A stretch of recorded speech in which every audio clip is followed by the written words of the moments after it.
अस्सलाम वालेकुम व्यूअर्स, कैसे हैं आप? आई होप के सब अच्छे होंगे। सर्दियां ख़त्म होकर तो गर्मियां शुरू हो रही हैं, तो जितने भी हमारे सीजनल फ्लावरिंग प्लांट्स थे उनका टाइम पीरियड पूरा होने को जा रहा है।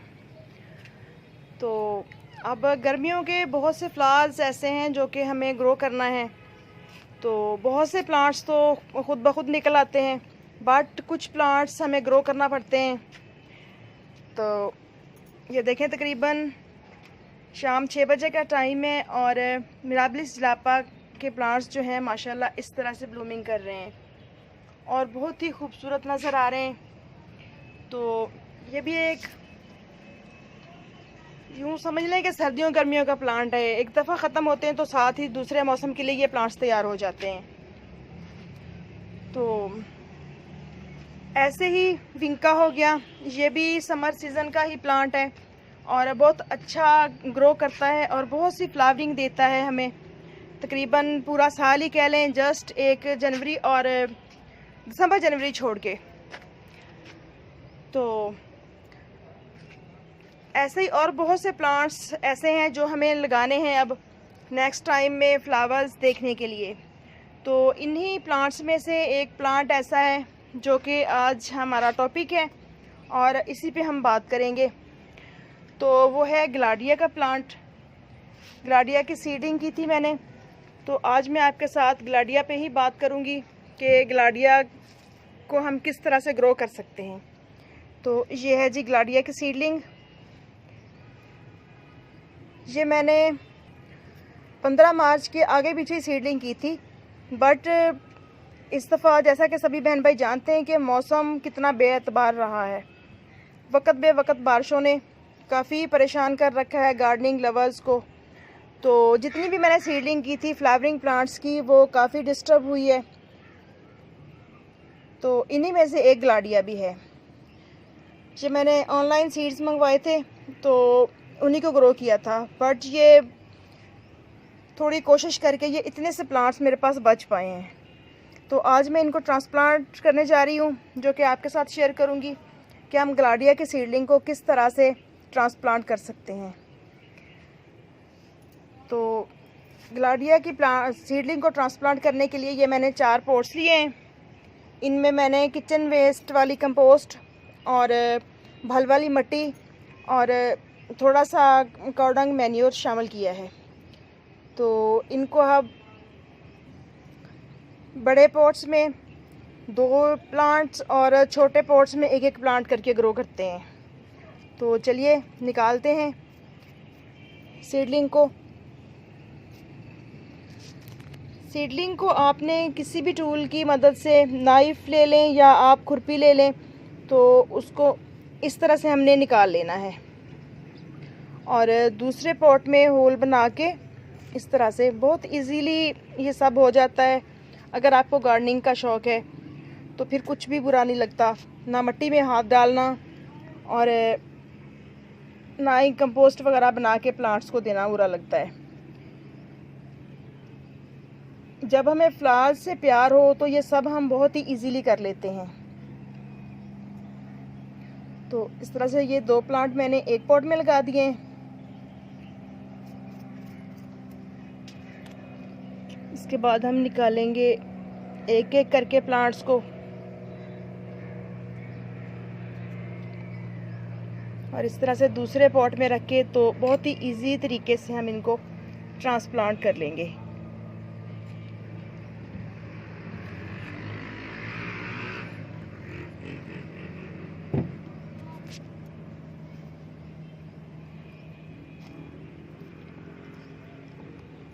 ग्लाडिया बहुत ही प्यारा और खूबसूरत सा प्लांट है, फ्लावरिंग प्लांट है और ये बहुत से कलर्स में आता है और पूरी गर्मियाँ हमें बहुत ही खूबसूरत से फ्लावर्स देखने को मिलेंगे।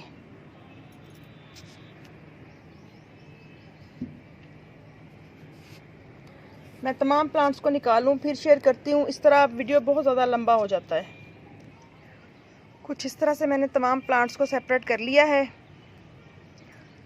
तो अगर आप चाहें तो 2-2 भी लगा सकते हैं एक पॉट में, अगर पॉट बड़ा है 10 इंच का, 12 इंच का, और अगर पॉट्स छोटे हैं तो हम इन प्लांट्स को एक-एक को ही एक-एक पॉट में सेपरेट करेंगे।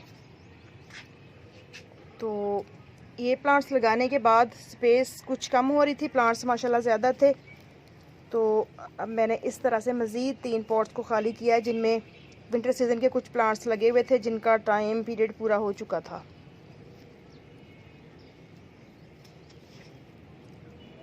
और रूटीन वाइज जैसे हम प्लांट्स को पानी देते हैं कि जब इन प्लांट्स की मिट्टी खुश्क हो तो हमने पानी देना है, और जैसे ही ये प्लांट्स स्टेबल हो जाएंगे, क्योंकि अब हम इनको लगा के तो रखेंगे शेड में,